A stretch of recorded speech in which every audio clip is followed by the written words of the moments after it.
Então, meus irmãos,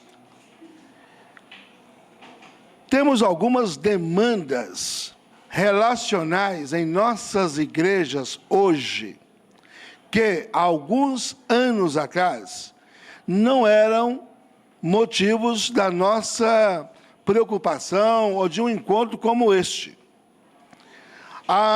As demandas das nossas igrejas, de um modo geral, elas não nascem dentro das nossas igrejas. De um modo geral, elas vêm de fora. A sociedade, da cultura.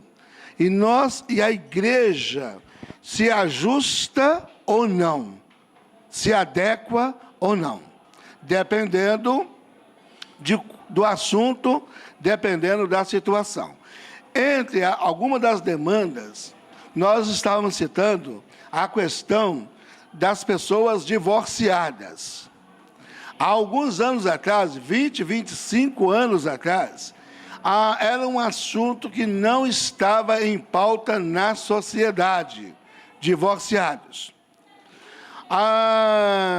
Assim como pessoas amigadas, ou tecnicamente falando, amaziadas.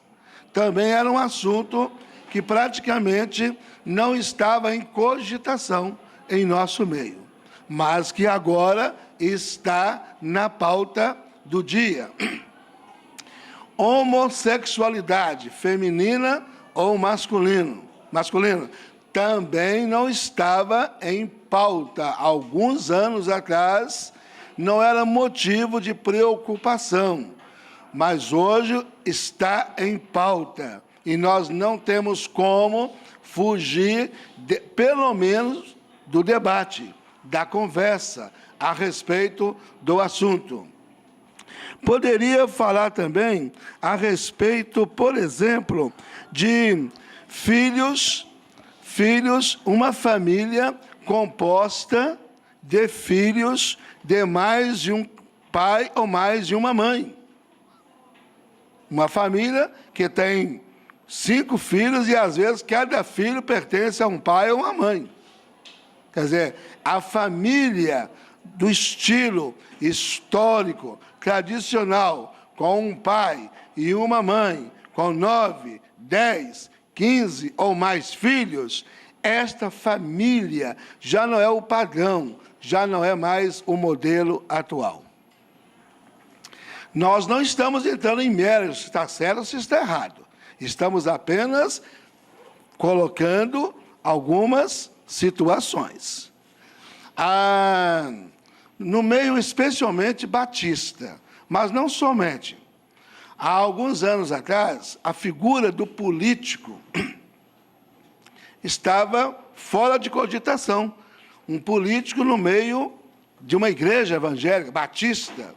Hoje, quase todo o nosso meio, nós temos uma pessoa ou outra se candidatando, sendo pastor ou não. Entrando, mais uma vez, sem entrar no mérito, se está certo ou se está errado, pastor, ou apenas levantando algumas questões que a igreja começa a ter que pensar. Eu ouvi de um colega, de um pastor, não muito tempo atrás, esse pastor veio a falecer no ano passado, ele disse, na minha igreja, eu não peço nem oração para nenhum candidato. Eu não peço nem oração, ainda que fosse o meu filho. Então, é uma posição extremada. E já tem outras posições também, mas é um assunto que já começa a mexer conosco, a liderança, que a gente precisa começar a pensar e a trabalhar. Bem, assim como alguns anos atrás, era impensável um jogador de futebol membro de nossas igrejas. Por quê? Porque os jogos acontecem no dia na maioria deles, né? Aos domingos. E quem trabalha no domingo do Senhor está... Se lembra do corinho, né?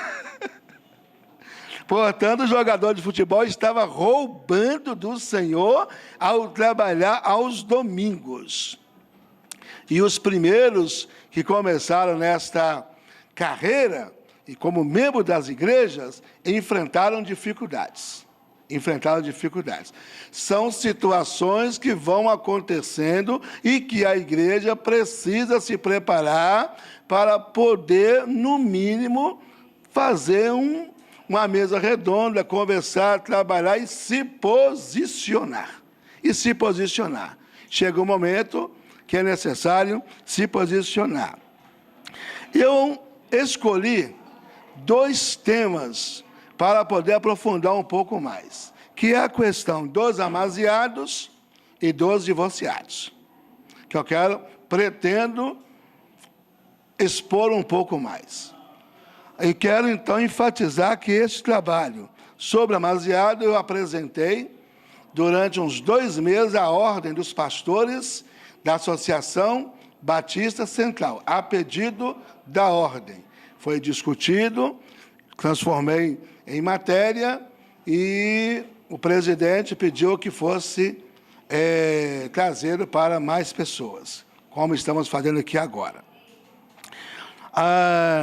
Mas eu gostaria de tocar rapidamente sobre a questão da homossexualidade. Sem entrar muito em detalhes, em estrutura, só apenas fazer uma menção prática a respeito do assunto. Primeiro, não dá para fechar os olhos, não dá para ignorar que este é um assunto que está aí no nosso dia a dia. Não dá para ignorar que até mesmo filhos, filhas de pastores têm sido tomados por essa situação. E é bom que se diga que não é algo de hoje, já é algo antigo. Eu conheço casos de mais de 30 anos atrás, de filha de um pastor renomado, conhecido em todo o nosso país, que a filha estava enamorada da filha de um diácono da igreja. E ele teve que sair da igreja e mudar do estado.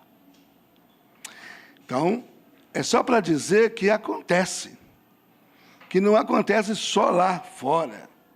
Não é só na televisão. Que a coisa acontece dentro da minha casa, dentro da sua casa, pode acontecer na casa de cada um de nós. Ou na igreja onde somos membros. Com quase toda certeza, alguém conhece alguém que está atravessando algum conflito, alguma dificuldade na área da sexualidade, da homossexualidade. E aí poderíamos falar de pederastas dentro da igreja, dentro de uma igreja presbiteriana, alguém bastante conhecido do presbitério, era uma pessoa que estava envolvendo com os adolescentes, crianças da igreja. E até no nosso meio batista, que eu acho, é bom que a gente não fale só dos outros, fale de nós, principalmente. Isso também tem acontecido de alguém, de um pastor, enamorando de outros adolescentes, de adolescentes na igreja. Então, o assunto existe, não há como fugir, nós precisamos, como que nós vamos trabalhar essas questões. E nós precisamos ser proativos. Começar a pensar antes que comece a acontecer, a pipocar os casos. Alguém vai dizer isso, tem a ver com a mídia. Alguns vão demonizar a Rede Globo. A Rede Globo que é responsável, é ela quem está pulverizando, motivando. Eu tenho as minhas dúvidas. Pode contribuir, mas eu não acredito que alguém que seja homem ou mulher, no sentido mais lato da palavra, vai dizer assim, eu porque vi, porque conheci, fiquei sabendo, decidi, estou fazendo uma opção daqui para frente, vou ser homossexual. Não penso dessa maneira. Acredito que já há uma predisposição nas pessoas, feminino ou masculino. É um assunto que eu tenho debatido até mesmo há já muitos anos na Rede Super e na nossa rede, quando tínhamos na nossa convenção. Nós discutimos esse assunto por muitas vezes. Para mim, há uma propensão, e não é assim, alguém é masculino, alguém é feminino, e por causa das influências externas, de repente diz assim, é interessante, eu gostei, eu acho que eu vou fazer a opção, eu vou ser homossexual feminino, vou ser homossexual masculino. Olhando para mim como hétero, eu acho que é muito difícil essa opção de uma forma natural. Então, o assunto é mais sério, é bem mais sério do que nós julgamos ser. É preciso tratar do assunto com muita seriedade, com muito respeito, o mais biblicamente possível, levando em consideração as dificuldades de cada um, os porquês de cada um, e entendendo que não há uma escala de pecado, um pecado maior, pecados capitais, pecado venial, pecado mortal, porque nós já no passado fizemos isto. Havia em nosso meio alguns pecados mortais, beber, adultério, etc., dançar, pecados mortais. Hoje já se dança dentro da igreja e não é pecado mortal. Então nós temos que começar a repensar essa lista de pecados mortais. Entender que pecado é pecado e deve ser tratado da mesma maneira. E qualquer pecado, uma vez confessado, havendo arrependimento, qualquer um deles será perdoado. A Bíblia fala só de um pecado que não tem perdão, que é o pecado, a blasfêmia contra o Espírito Santo, que é a pessoa resistir à ação do Espírito Santo na vida dele, de tal maneira que ele venha rejeitar a obra de que Jesus fez na cruz e rejeitar a salvação. E para quem não aceita Cristo, não há salvação. É um único pecado que não tem perdão. Qualquer outro tem perdão. Então, eu creio que esse é um parâmetro importante para cada um de nós. Qualquer pecado tem perdão. Quero falar rapidamente como eu tenho tratado deste assunto.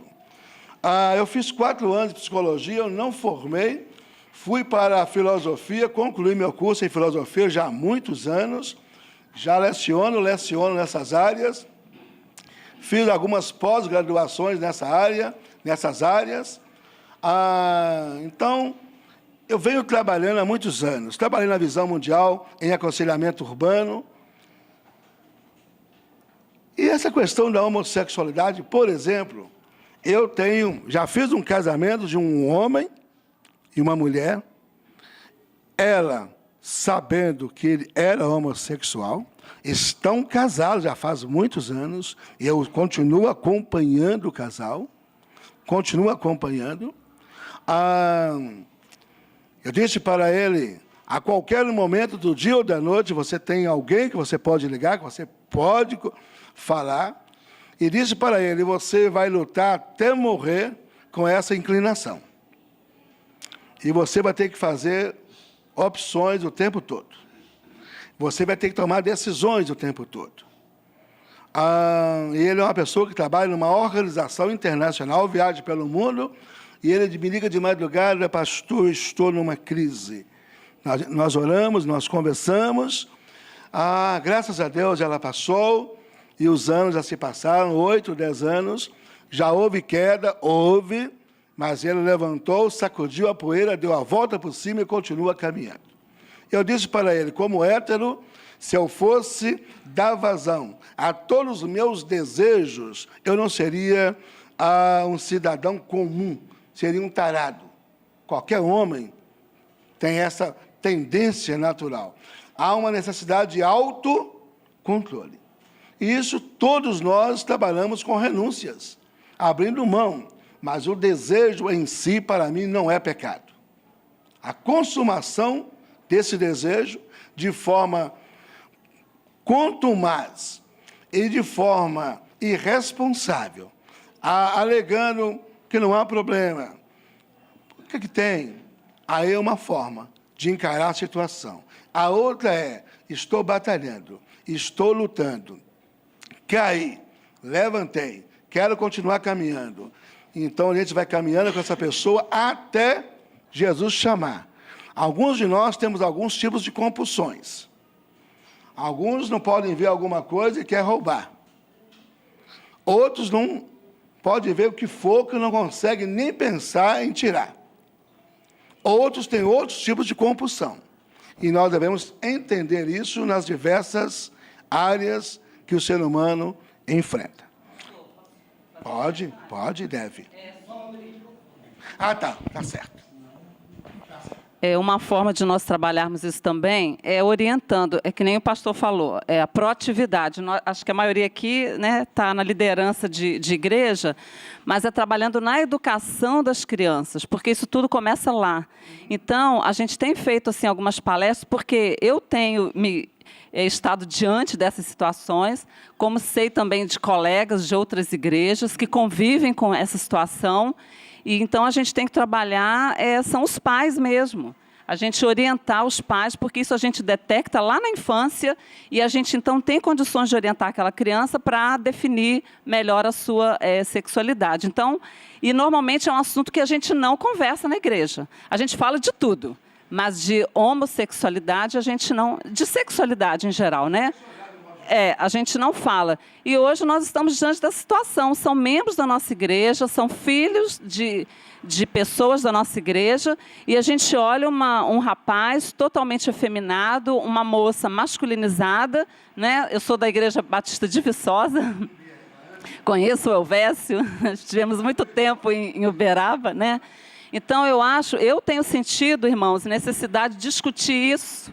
Aliás, eu vim para essa reunião aqui achando que ia falar de homossexualidade, mais assim específico, porque assim, como é que nós vamos enfrentar isso? Como é que a gente vai lidar com essa situação? Eu vejo assim um desafio para a nossa igreja. Semana passada eu recebi um convite, só um instante rápido, um convite de casamento, assim, estiloso mesmo, com convitinho para recepção, com lista de presente de 2 rapazes. Não são crentes, né? Mas assim, é uma situação, eles estão me convidando para ir ao casamento. É um colega de trabalho, assim, excelente, maravilhoso, companheiro. E aí? Como é que eu fico diante dessa situação? Eu vou dar meus parabéns, eu vou lá, Deus te abençoe, Deus abençoe o casal. Eu não sei, irmãos, como lidar com essa situação. Então, assim, a gente precisa conversar mais sobre isso, né? Bem, a irmã Ângela está dizendo que o assunto existe, há um enfrentamento diário e não há como a gente fugir dessa realidade. Eu, irmã Ângela, procuro fazer o seguinte, tratar cada pessoa como gente, como ser humano, independente do papel ou do que ele faz. Para mim não existe homossexual, existe um ser humano. Antes de qualquer estereótipo, existe uma pessoa. E essa pessoa tem sentimento, se entristece, se alegra, tem conceitos nos quais ela se firma, para ir numa direção ou noutra. Enfim, não é um ser humano, não é um safado, não é uma safada, é um sem vergonha, é uma sem vergonha. É um ser humano que luta contra uma tendência, seja uma força, seja lá o que for. Algo que está forte dentro dele. Tá? Eu acho que se todos nós olharmos cada um como um ser humano, a coisa já melhora bastante. Bastante mesmo. Mas há um preconceito muito grande, muito forte, fortíssimo mesmo.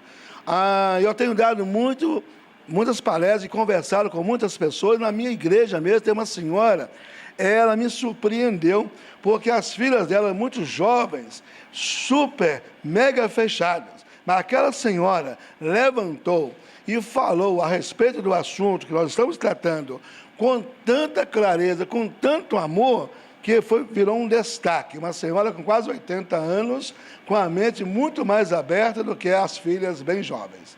Isso pode acontecer. Eu creio que amar ao próximo como a nós mesmos e a Deus sobre todas as coisas é a base de qualquer tipo de relacionamento. Tá. Esse é um assunto que nós poderíamos aprofundar nele e falar muito, mas só para mencionar dele nosso pouco tempo, que como igreja, que como cidadão, cidadã, como pessoas, nós não podemos fugir de algumas situações. E nem podemos dizer assim, não, isso é a Globo. Eu estou citando a Globo porque todo mundo cita a Globo. É a Globo quem está motivando a coisa que o vale.